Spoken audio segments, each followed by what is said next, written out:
Halo semuanya, selamat berjumpa kembali bersama saya di channel YouTube Pusatnya Informasi tentang Pinjaman Uang Online. Oke, untuk di video kali ini saya mau share lagi kepada Anda semua pengalaman saya pinjam uang di Neo Pinjam. Nah, buat kalian yang mau tahu pengalamannya seperti apa, kalian tinggal tonton video ini sampai selesai ya. Tapi sebelum mulai ke videonya, saya minta dukungannya dulu buat channel ini. Caranya dengan klik dulu tombol subscribe dan aktifkan juga tombol loncengnya, agar kalian semua gak ketinggalan informasi menarik selanjutnya dari channel ini. Di video kali ini saya akan membagikan pengalaman pribadi pinjam uang di Neo Pinjam, mulai dari proses pendaftaran, syarat pengajuan, kelebihan dan kekurangan, hingga pencairan dana. Saya jelaskan secara jujur dan lengkap agar bisa jadi referensi buat kamu yang sedang mempertimbangkan pinjaman di Neo Pinjam. Awalnya saya mengenal Neo Pinjam dari rekomendasi teman dan iklan yang sering muncul di media sosial. Saat itu saya sedang butuh dana cepat untuk kebutuhan mendesak, sementara pinjaman ke teman belum ada hasil.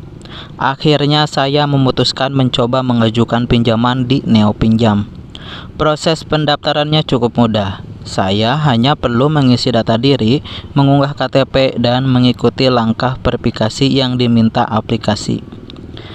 Tidak lama setelah pengajuan, saya mendapat notifikasi bahwa permohonan sedang diproses.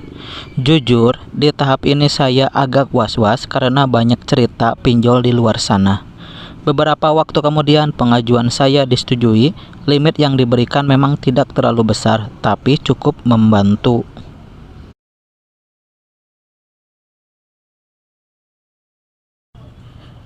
Dulu waktu itu saya pinjam uang sebesar 1.500.000 dengan tenor pinjamannya selama 3 bulan. Untuk cicilan bulanan pertamanya yaitu sebesar Rp568.968.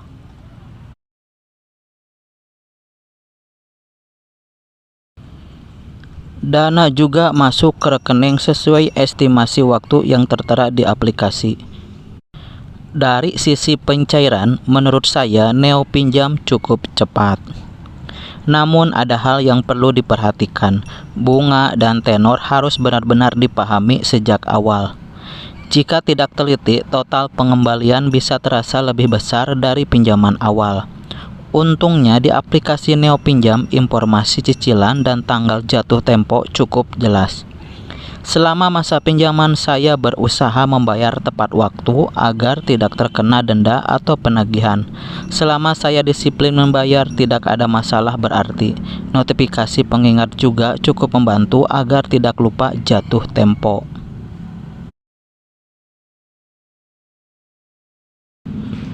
Sementara untuk kelebihan Neo Pinjam yaitu semua proses pengajuan hingga pencairan dilakukan 100% online melalui aplikasi Neobank.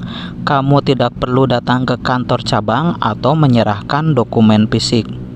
Selanjutnya, Neo Pinjam tidak memerlukan aset jaminan seperti sertifikat rumah atau kendaraan, sehingga lebih mudah diakses oleh banyak orang.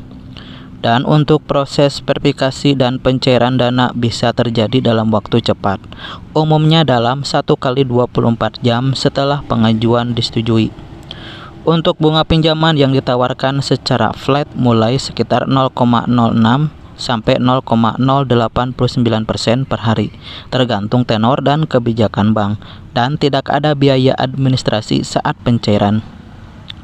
Pinjaman ini bisa disesuaikan dengan kebutuhan limit dan bisa mencapai puluhan juta rupiah dengan tenor cicilan yang bisa dipilih sesuai kemampuan. Produk ini berasal dari Neobank atau Neobank Commerce, bank digital yang resmi terdaftar dan diawasi oleh Otoritas Jasa Keuangan. Artinya ada perlindungan hukum dan aturan yang jelas. Dan untuk kekurangan Neo Pinjam yaitu walaupun bisa mencapai puluhan juta untuk pengguna pertama, biasanya limit awal lebih kecil dibandingkan dengan yang diajukan, terutama dibandingkan dengan pinjaman bank konvensional yang besar. Selanjutnya, pengajuan tetap melalui evaluasi kemampuan bayar. Jika penghasilan atau data kredit kurang memadai, aplikasi bisa ditolak. Dan walaupun bunganya kompetitif untuk pinjaman online, tetap ada biaya bunga harian yang harus dibayar dan akan bertambah jika terlambat bayar. Ini bisa membuat total cicilan lebih tinggi dari yang diperkirakan jika kurang hati-hati. Dan kebanyakan pinjaman online mudah diakses tanpa kontrol diri.